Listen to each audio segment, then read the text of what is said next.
As much as 200 million gallons of oil gushed out of that leak in the Gulf before a temporary cap stopped the flow nearly 2 weeks ago.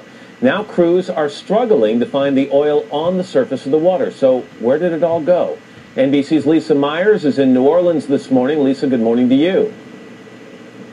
Hey, Matt, good morning. We spent 10 hours out over the Gulf over the last 2 days and found only isolated patches of oil on the surface. But scientists say there is still plenty of oil out there, and they remain greatly concerned about the continuing damage to the environment and to wildlife. We went up to track the oil with pilot Bonnie Shoemaker, a committed environmentalist. Clear prop.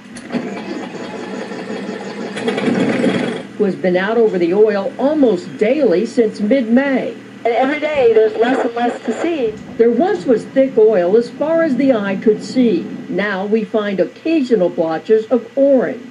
We're having trouble finding patches of oil. That doesn't mean we're not going to stay prepared until this well is killed. But as we traveled off the southern coast of Louisiana on Wednesday, it didn't take us long to find oil. We are 6 miles off Port Fourchon, Louisiana, and are beginning to see significant fingers of crude oil, both on and underneath the water. Streaks of emulsified crude bleeding into the water, surrounded by oil sheen. The strands of oil are heading toward an island, and there are no response vessels. At another location in Timbalier Bay, there is even more oil, rows and rows of it. Here there are skimmers. Where has the rest of the oil gone? Experts say it's evaporated and been eaten by microbes, but that hundreds of thousands of barrels are still lurking in the water. You should continue to worry about the oil that may be in the swamps and the oil that's in the water but below the surface.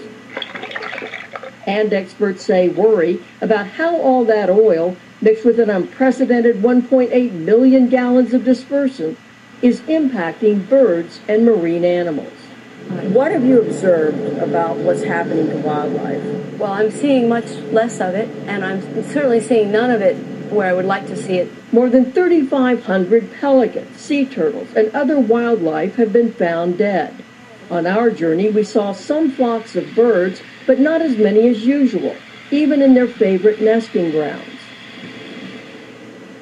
Even though the oil is now largely out of sight, government officials say it could keep washing up on the beaches for weeks. And scientists warn, Matt, that it could be years before we know the full environmental impact.